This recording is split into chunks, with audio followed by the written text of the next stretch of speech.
C'était Jésus-Christ vu par la foi. Ensuite, nous avons vu Jésus-Christ traversant la terre de la Palestine, plein de douceur, aidant les pécheurs, cherchant les brebis perdues, prêchant la bonne nouvelle, disant aux gens, vous tous qui êtes fatigués, chargés, venez à moi. Et nous voyons ensuite le Seigneur Jésus-Christ accomplissant son œuvre à la croix. C'est pourquoi la parole de Dieu ici nous dit à celui qui nous a aimés et qui nous a délivrés de nos péchés. C'était Jésus-Christ à la croix qui a fait l'expiation de nos péchés. Et maintenant, nous voyons un autre Jésus-Christ. Excusez-moi, ce n'est pas un autre Jésus-Christ. C'est toujours le même Jésus-Christ. Mais nous allons voir que maintenant c'est quelqu'un d'autre. Ce n'est plus l'humble serviteur.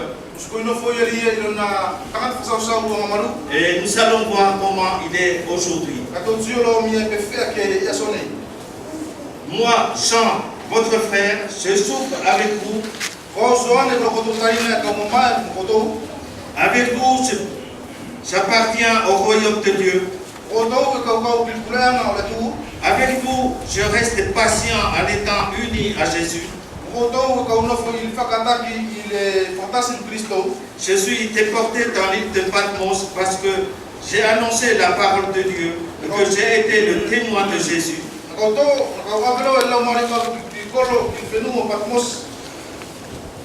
Parce que j'ai annoncé la parole de Dieu et que j'ai été le témoin de Jésus. Le jour du Seigneur, l'Esprit Saint me saisit. Et derrière moi, j'entends une voix puissante, comme le son d'une trompette. Elle dit, ce que tu vois, écris-le dans un livre. Ensuite, envoie-les aux 7 églises suivantes. Ensuite, à Éphèse, à Smyrne, à Pergame, Thyatire, Sardes, Philadelphie et Laodicée.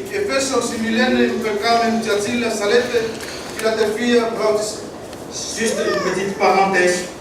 Jésus-Christ s'est révélé ici. Et il a dit d'écrire ces paroles pour l'Église. C'est-à-dire nous compris. Cette parole, c'est Jésus-Christ qui l'a dit pour nous.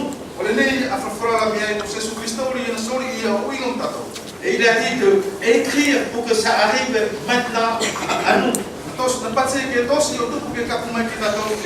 C'est une lettre que Jésus-Christ lui-même a écrite pour nous. Parce que c'est tellement important. Votre avenir dépend de ça. De votre obéissance ou alors de votre incrédulité. Si vous acceptez ces paroles, alors vous verrez, il y a un avenir pour vous.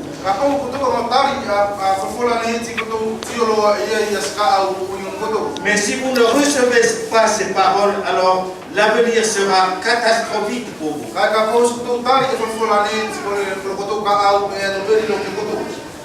Alors je continue. Je me retourne pour voir qui parle et je vois cette lampe en or.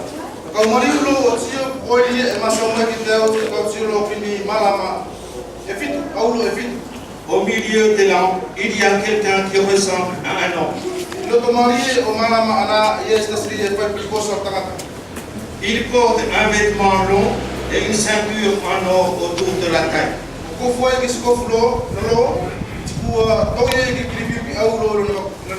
Sa tête et ses cheveux sont blancs comme de la laine, d'un blanc très clair.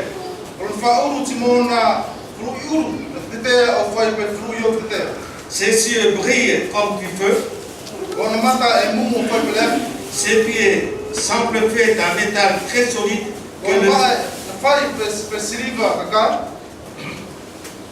Sa voix est aussi forte que le bruit des vagues de la mer. Vous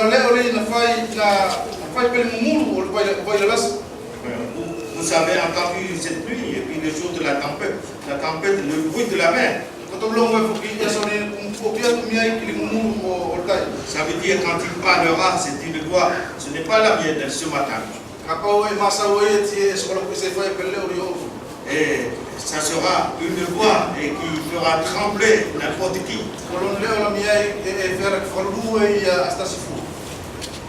Dans sa main droite, il tient 7 étoiles. Une épée pointue qui coupe des 2 côtés sort de sa bouche.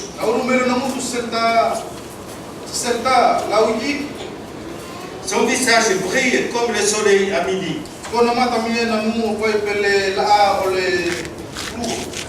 Quand je le vois, je tombe à ses pieds comme si j'étais mort. Mais il pose sa main droite sur moi et dit, ne crains, n'aie pas peur. Je suis le premier et le dernier. Je suis le vivant.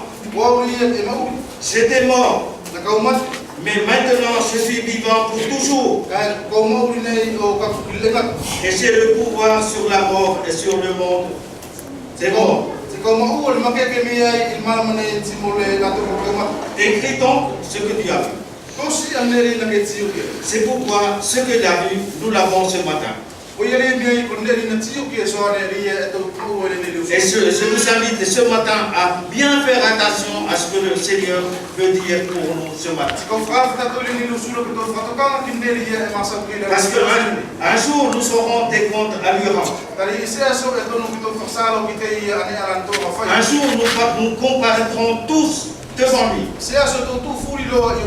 Et il y aura, vous avez vu ici comment Jean a réagi devant la vision.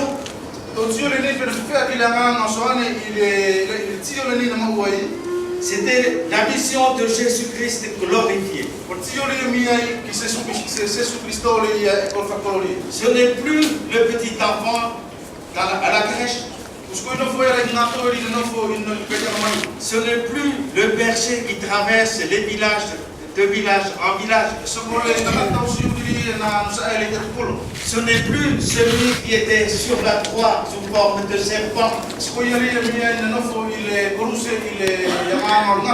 Maintenant, c'est quelqu'un de tout autre. Et Jean qui le connaissait bien. Et vous savez très bien que Jean, c'était l'apôtre que le Seigneur aimait. Et Jean, c'est celui qui avait penché sa tête sur l'épaule de Jésus-Christ à la Sainte Seine.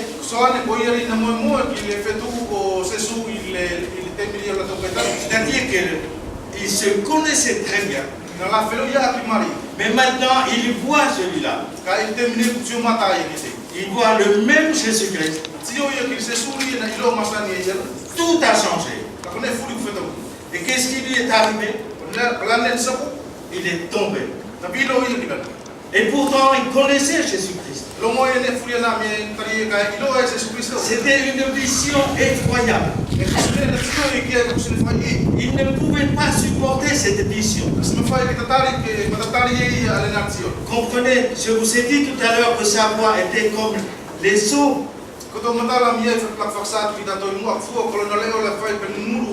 Et ses yeux étaient comme le soleil.